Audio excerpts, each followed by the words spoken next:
we'll start with a roll call, please. Wilson, Boers, Bowman, Yes. Sellers, Yes. Nixon, Here. Stevens, Here. Chair West. Here, we do have a quorum. Next item will be our invocation. Our invocation tonight will be led by Mitch Wilburn. You can come on up to the podium if you would, Mitch. Mitch is the lead minister at the Park Church of Christ at 96th and Garnett. If you want to tell us a little something about your church, Mitch. 3,000 member church, and we're blessed that 400 live here in Jenks. So thank you for all that you do, and just appreciate the servants that you are for our community. You asked me to come tonight and pray for the Cowboys to win. No, the other prayer, prayer for this group. Okay, we'll pray for them. Let's stand, please. Okay. Let's pray. Almighty God, we thank you. Thank you for the opportunity to be stewards in your kingdom. And Father, I thank you for these servants that we stand before now. Father, we ask that you would bless them. You tell us in your word, Lord, that if anyone lacks wisdom, to ask for it, and it will be freely given. And Father, we ask for these wise individuals, yet humble individuals, to be given your wisdom, that they may lead your city well. Father, be with this city, be with the public servants, the businesses, and the schools, and be with this meeting. It is in your Son's name that we pray. Amen. Amen. I'll lead the pledge. I pledge allegiance to the flag of the United States of America, to the republic for which it stands, one nation, under God, indivisible, with liberty and justice for all. Thank you. You may be seated. All right, our first item of business is the consent agenda. Consideration and appropriate action relating to a request for approval of the consent agenda are considered by the commission to be routine and will be enacted by one motion. Any commissioner may, however, remove an item from the consent agenda by request. A motion to adopt the consent agenda is non-debatable. We have items A through D on the consent agenda tonight. If anyone wishes to pull one of those, we can hear it separately, or we can hear all of those together as one motion.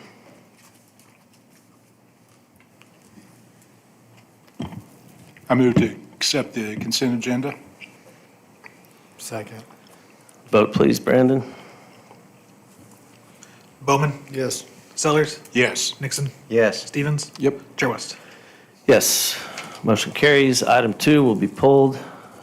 Business item number 3 is JZ 25-700, the zone change from AG agricultural to RS1 residential single family, and a lot line adjustment at the general location of 2300 West 91st Street. That's on page 38 of our agenda. And Mrs. Hilton, you have a staff report for us? Yes, sir. Thank you, Chair West and Planning Commission.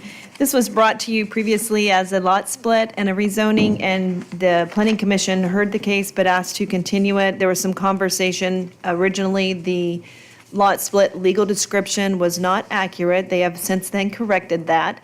We have a couple of conditions of approval, which Mr. Rackley is present, and he also is aware of those conditions and is in agreement with those.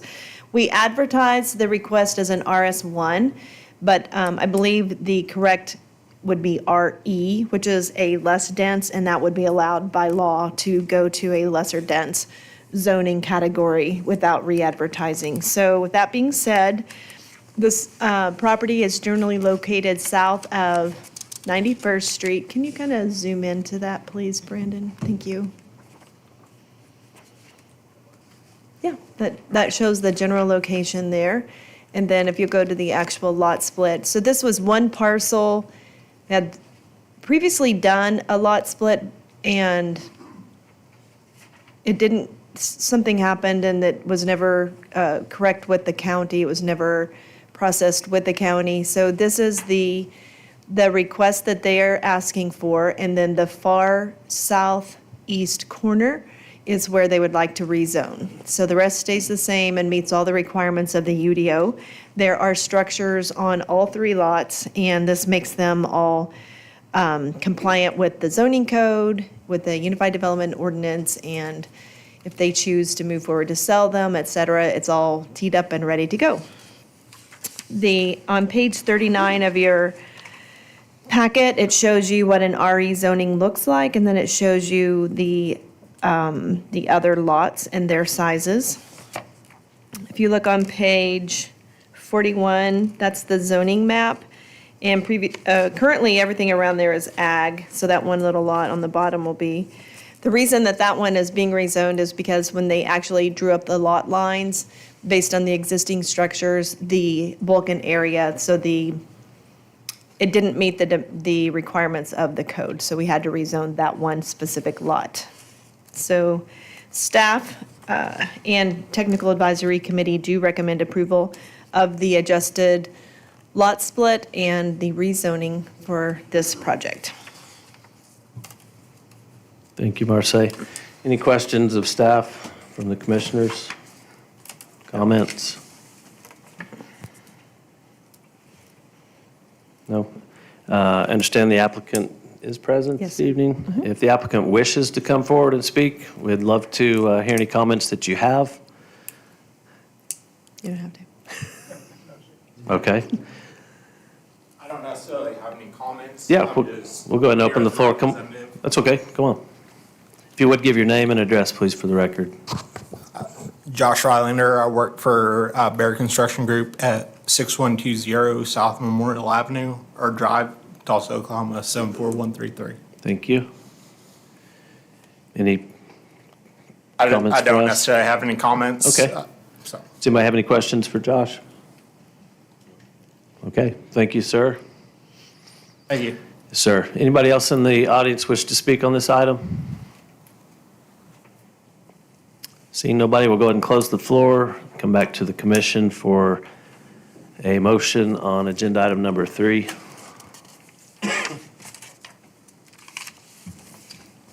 I'll make a motion to approve JZ 25-700. Second. Brandon, let's vote, please. Bowman, Yes. Sellers, Yes. Nixon, Yes. Stevens, Yes. Chair West.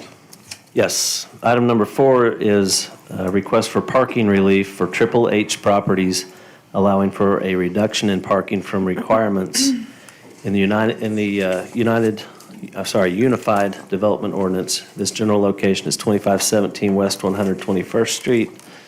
Mrs. Hilton, your staff report on item 4, please.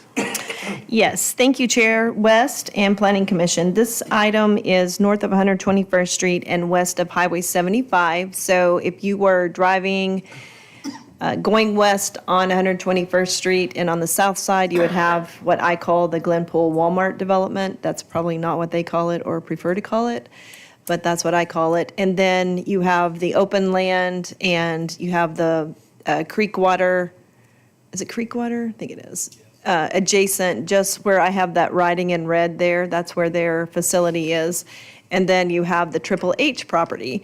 So Amy and her team have been working diligently. You all annexed their property several years ago. We've rezoned it to commercial shopping. They came with a preliminary plat, and then we went through preliminary, and while we were reviewing the site plan, realized that the spacing on the access along 121st Street didn't meet the requirements of the UDO. And knowing that we have an expected larger project and we are working with ODOT to get a signal light there just to the east, we asked them to look at that. We talked with ODOT, they talked with ODOT, lots of conversations, and we are finally here to the final plat. And they have a very large facility that they're building. It is an office building with a garage for their company vehicles, and they have a private gymnasium. So it was not easy. When you're looking at different uses and you're trying to assign the requirements of the UDO, it's just not always black and white. So what they have is an indoor entertainment, but this is private versus, it's not public, so this is not a public gymnasium. And, but the code doesn't necessarily say one way or the other. And we've run into, as you know, like, I'll give our own property as an example. When we purchased the ranch, that was a private gymnasium, but it was used for public functions. So because of our own experience, we're like, wait, what are you doing? And so this has been a lot of conversation, and I appreciate the Harrises for being patient with us. So one of the issues that we ran into was the parking.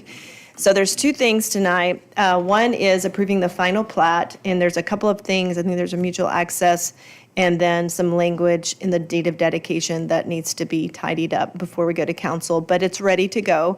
So I need approval of the preliminary plat, and then I need, what they've presented to you is a parking relief plan. So because it is a private gymnasium and because they do not intend to hold tournaments, et cetera, at this business, they are asking to have less parking. So I'm going to go to page, let's go to their, page 55 is the beginning of their parking demand study. So if you look on page 57, Brandon, it shows that Monday through Friday, their office hours are 8 to 3:30, and they expect to have around 6 office personnel, about 8 service personnel, and 0 entertainment users. So a total of 14, and then it talks about Friday, the hours change, and then Saturday and Sunday is really when I think Mr. Harris likes to get out with the family and shoot some hoops and enjoy his family, which is a wonderful thing to do. So I support their request. I don't have any problem with it. If you look on page, let me find the actual site plan. Brandon, let's go to page, did we literally put that in 3 times? I think that it was just included. Go to page 58, and if you'll kind of zoom in right to the middle there.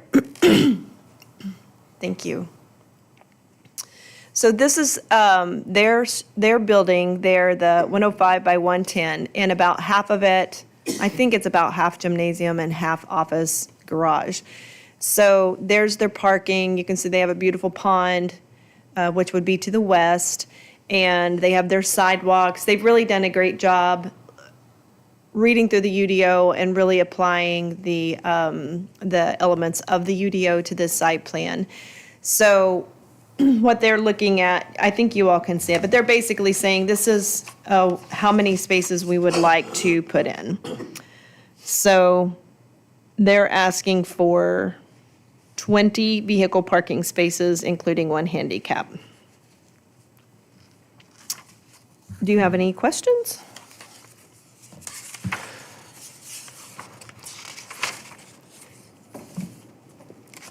How much usable space is additional on this lot outside of where the proposed parking would be? Where could other cars drive on grass and park?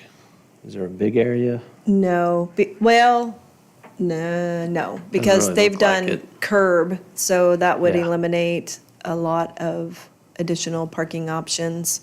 Not in Oklahoma. I know, I got almost run over But you got the in parking pond lot. and then the building and the parking. so Right, Not a lot. No, there's not a big half an acre or acre adjacent to it or anything like that. no, Okay. only off-site, so it wouldn't be on their lot. And I believe that they may develop the other lots, but they have the option to sell them, of course.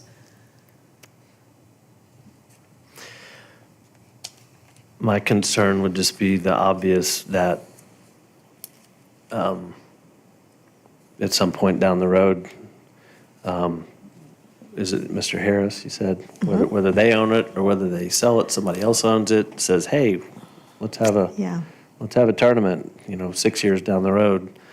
And now things have changed. So I think I would suggest any motion to approve, have some language about restricting use of the basketball court or the facility to not be basketball tournaments or competitive games, something like that. Does that sound reasonable? We have talked through that, and I think that that type of language could probably be added to the plat as just a private covenant restriction. I wouldn't have a lot of teeth with that because it would be a private covenant, and this is straight zoning. So really, if you felt really concerned, then I would say that you would need to just ask them to set aside more land, whether it was to the north or the south, something like that, if you felt like that was a concern. Or make your motion to include, I guess, in the motion itself, there could be some teeth that if you're using this for public, for tournaments, et cetera, then the city has the authority to, but you would still, I think, have to, in your motion, require them to set aside, because you can't create land. If the north develops and the south develops, basically, they just wouldn't be able to do tournaments. So as long as it could be used for private use, Mr. Harris or his family members are there, and they can use it under that guise, but if it's used for public use, that creates the problem. And so Right. if we condition it for private use only, yet they can have this parking. It still seems like it's a private facility, it's still private use. Even if they Yeah. hosted a tournament, it's their tournament. Right. Or somebody's tournament. That makes sense, yes. But they've got the It's land. not a public They've got piece of the property. adjacent land that they can put the cars on. Right now, they do, Yes. but they may choose to sell that land. So So could you make a condition on their continued ownership of the adjacent properties? I would probably speak with them about that. I think you have a couple of options. You have the option to say, one, we want you to set aside more property, come back and show us how that looks, what that looks like to you. And that could be a couple of things. You could adjust the lot lines for additional property to be set aside, or you could do an easement dedicated to future parking, because you could have perhaps shared parking. It's kind of tying up the property because they don't know how it would develop, but that could be an option, just doing it through an easement. But I would probably ask them what their thoughts are. Yeah, I think I share the same concerns as Commissioner West, is that we don't know what the future holds for that Right. property. And so there's Did the previous owner of the ranch, I don't know if they had tournaments out there, but I know that they leased it out to other teams and stuff to practice, and it was kind of a commercial operation Yeah. turned into, and it was meant to be private originally. Yep.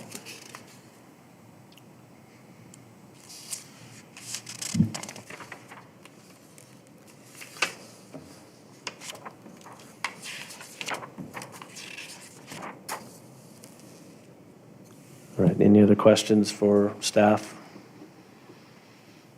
And the applicant is present, correct? Yeah, would you like to come forward and speak to the commission? Okay, if you would, go ahead and come on up to the podium, give us your name and address, please. It's Amy Harris. I'm with Triple H Properties, Yeah. 2517 West. You've been here before, right? West 121st Street. Yeah. My only comment about like the public use and the tournaments is that I believe the occupancy load of the building, for fire code and things would by itself prohibit that, because of the amount of exits we have and things like that. Like so I mean, It's not really built for that. it's not built for that. So I think, if It's kind of somebody, self-restricting. we wouldn't do that, but if somebody down the road would try to do that, it would be shut down pretty quickly by, the virtue of it's not built to have that many people in it, So that would be my only comment about the concern, so.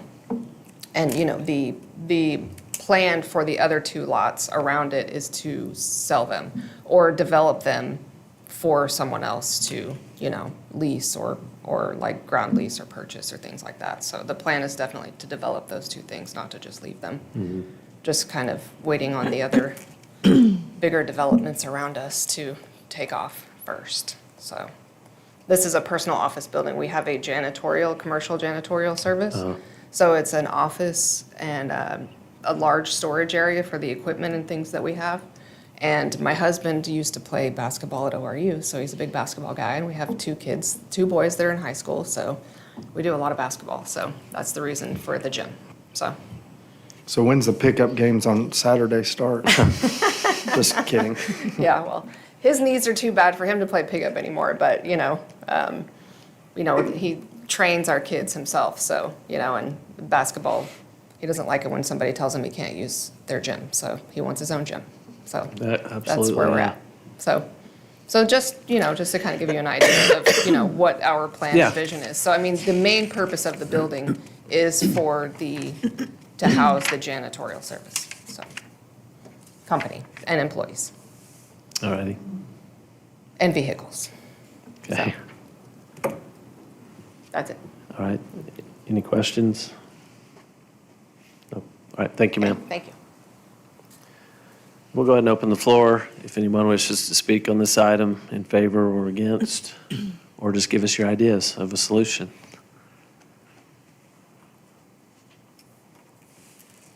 All right, we'll go ahead and close the floor. Back to the commission.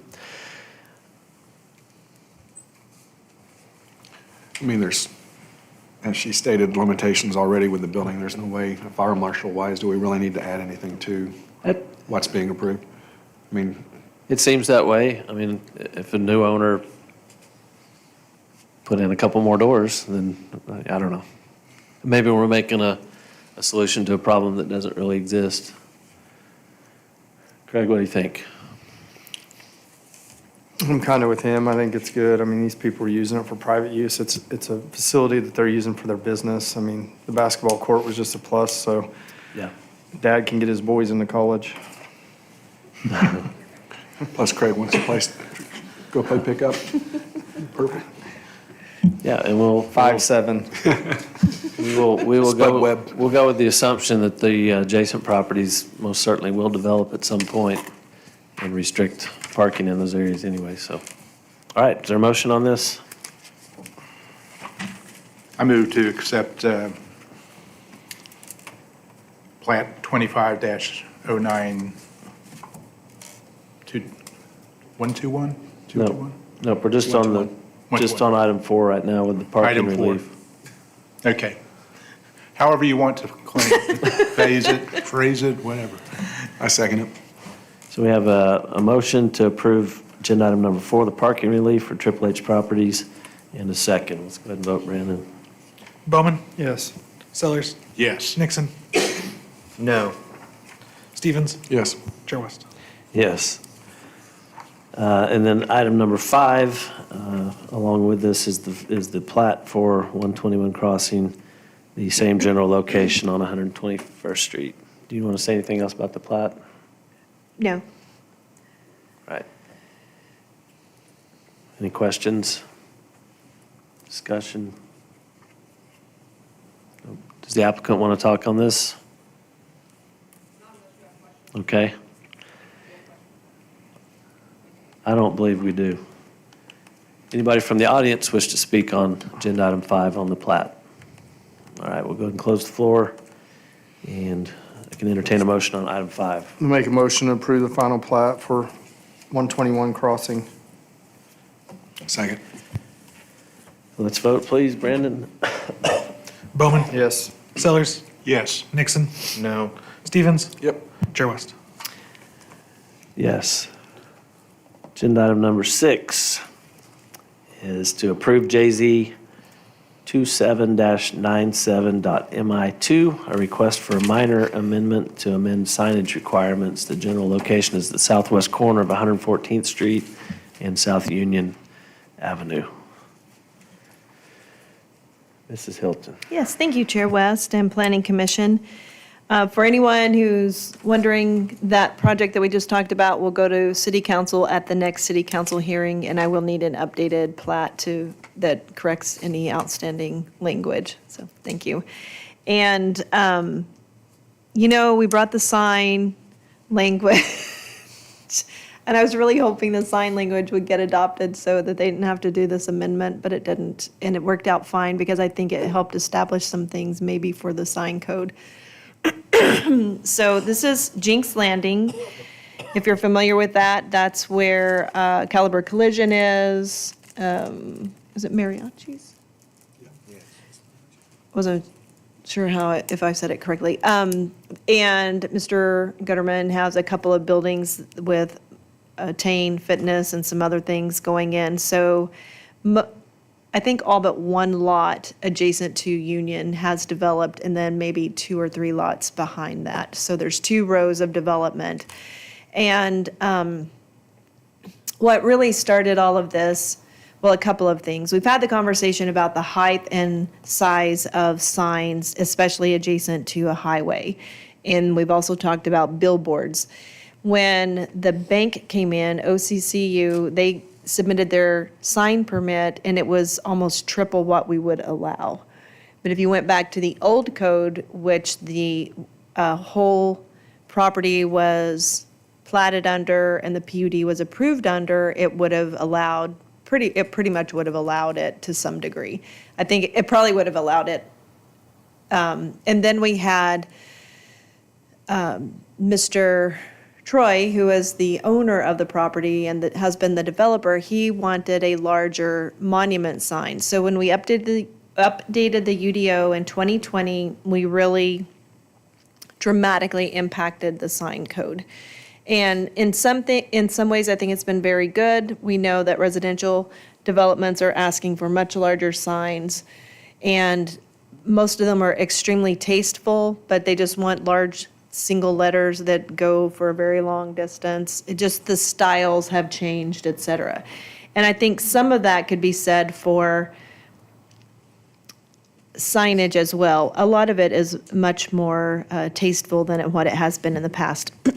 So Mr. Bell worked really hard to get something before you tonight that was a compromise between what was allowed at the time of approval and what is allowed right now in the UDO. And then I kind of tweaked it based on the direction we're trying to go adjacent to the highway. So this wouldn't be a carte blanche recommendation for commercial shopping areas. This is, the allowances and size are based on the fact that it is adjacent to Highway 75. So when I do come back to you for sign adjustments, I think we'll probably consider a little bit larger signs in general, but this is specifically larger because it was larger at the time it was approved over a decade ago, and it is adjacent to Highway 75. So those being the key thoughts that I would like for you to think about as you're considering this request. And Mr. Bell did research on the safety when driving along a highway. There are standards that are recommended for the size of signage, et cetera. So what he has recommended is within the parameters of what is considered safe for the speed that you would drive. Now, some of you may drive a lot faster, and they may not be big enough, but that's on you. If you're driving reckless and can't see the sign, that's on you. But these standards that we're proposing tonight would meet also the criteria for the speed along Highway 75 and the visibility. So one of the things that we compromised on was how you measure the sign. So the previous code was, it had a lot of language about here. So we agreed that we would use the UDO on how you measure a sign.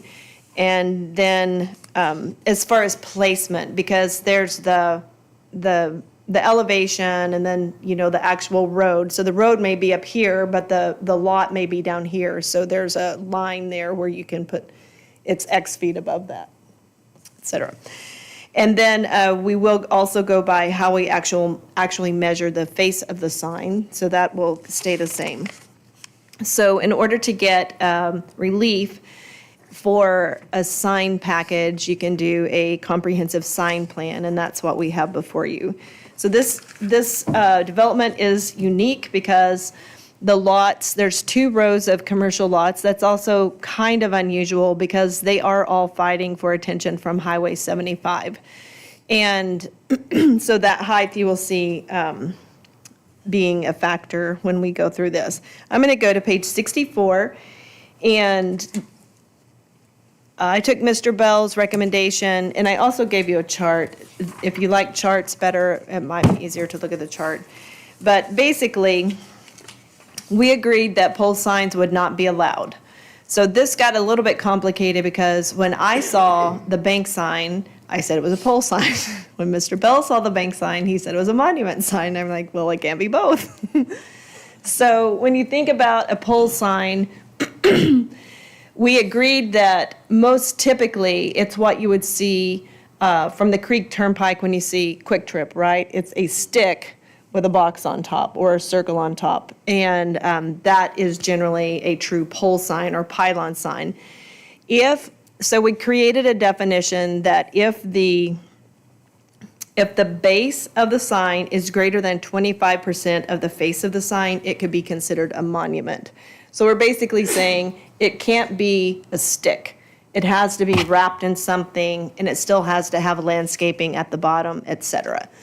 So for a single tenant, and this is specific only to this project, like I said, I'll probably grab some of this language for the actual code, but this is specific to Jenks Landing. So single tenant monument signs, the definition of a monument sign is the sign base shall be greater than 25% the width of the sign of the sign face to be considered a monument.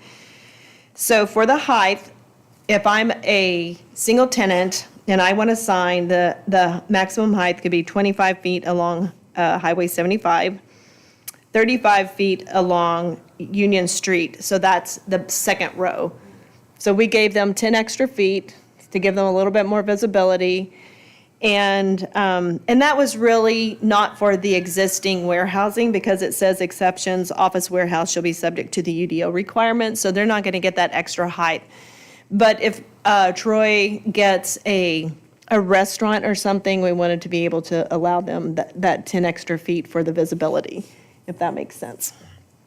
So a multi-tenant sign would be allowed 50 feet, and it has to be a monument. Let's see. It has to be, okay, multi-tenant signs have to be monument signs.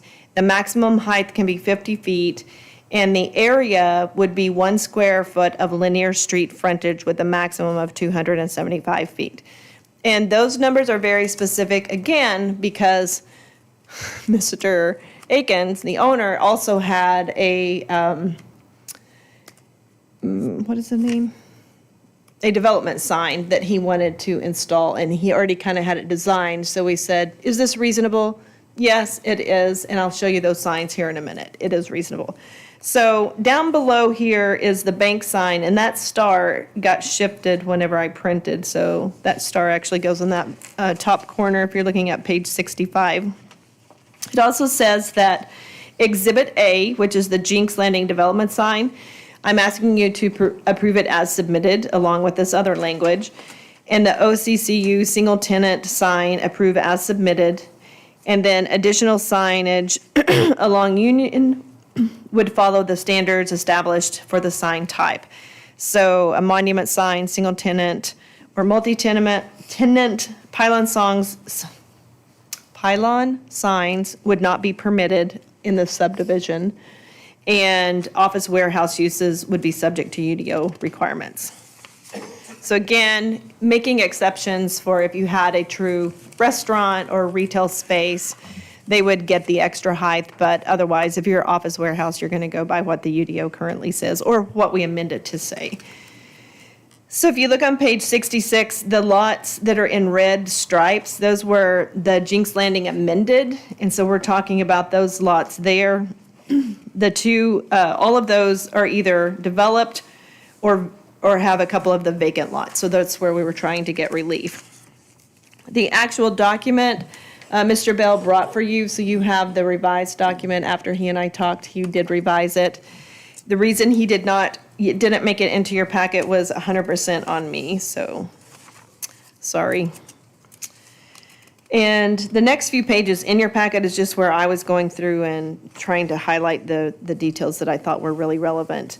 If you go to page, let's go to this page, Brandon.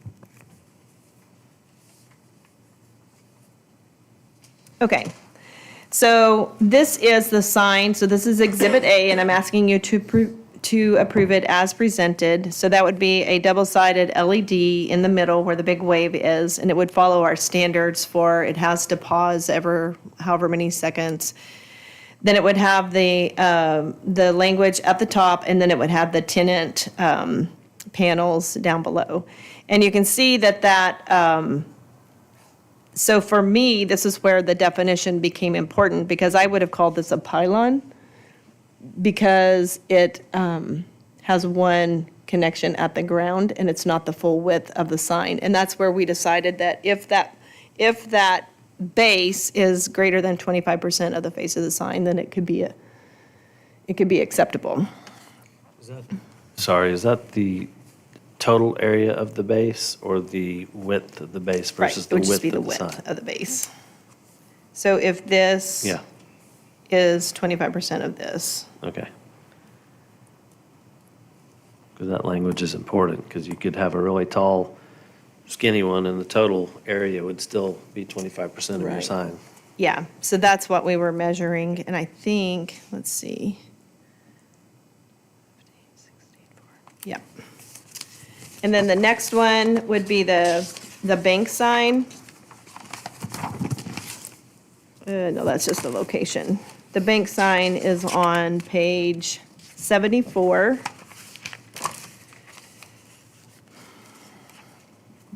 So you can see here, I did definitely consider this one a pole sign also for the same reason, because the base was one stick with a very large, it was a big stick, but it was still a stick in my mind. But Mr. Bell argued that it was he would have considered it a monument sign, and I see it. So that is where the definition came from, that this has to be at least 25% of that width. So it worked out, I believe, on both of those. And if not, they'll have to adjust it. So, well, actually, the language as written says that I'm asking you to approve it as presented. So this is a significant adjustment to what you have. The public doesn't have this unless Brandon pulled it up, but currently our single tenant monument sign for a commercial shopping area would be 30 square feet. The Jenks Landing sign that we looked at first is 275 square feet. The bank sign is 159 square feet. So you can see where I was like, nope, that's not even close. But if you go back to the original code, they were allowed, there was no differentiating between monument signs or pole signs. It was just considered a ground sign. So, and they got 2 linear feet of footage, 2 square feet for every linear foot. So most of these lots are over 200 feet in width. So they would have been allowed a 400 square foot sign. So if you look at that, they're way under what they could have had. They're way over what they had. So we felt like it was a good compromise. And we changed from the area to 2 square feet per linear foot. I said, let's go with 1 square foot per linear foot up to 200 square feet. And that is for a single tenant. And then on the multi-tenant, we went up to 275 square feet. So hopefully that is not as confusing as it feels, but I do recommend approval, and I think that it was a good compromise, and I appreciate Mr. Bell being patient with me, because I was like, I need to start doing his reports first instead of last. Y'all get your packet a lot sooner. All right, well, I appreciate the amount of time and effort you put into all these numbers and measurements and distances and lot sizes. It was a and lot. Everything else. I think it's a pretty good compromise. I agree.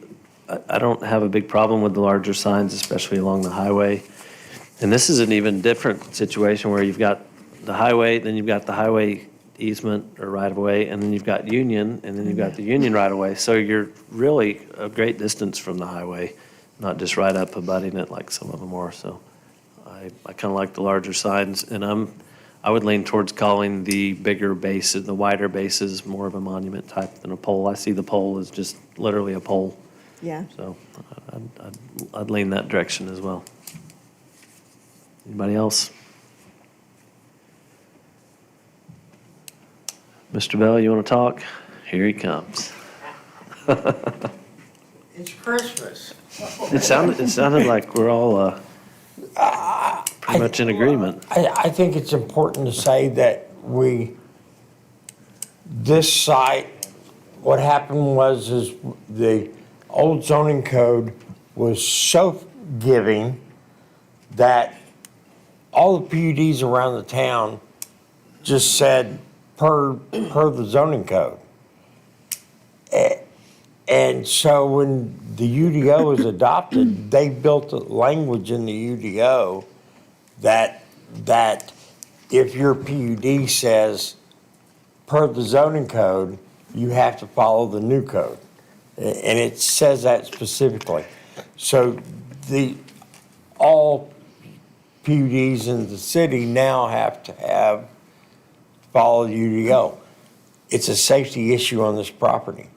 So, and on top of that, and Union's not a city street. Union's a part of the highway system out there. So the northbound lane on that is 350 feet away from the property line. Well, that's an unsafe thing to have a UDO size sign on here. You can't drive 65 mile an hour and read it. So that means that this is not setting a precedence for the rest of the city. Allowing the forgiveness and the height raising up here is specific to this site, related to the Highway 75, and that's important that nobody else can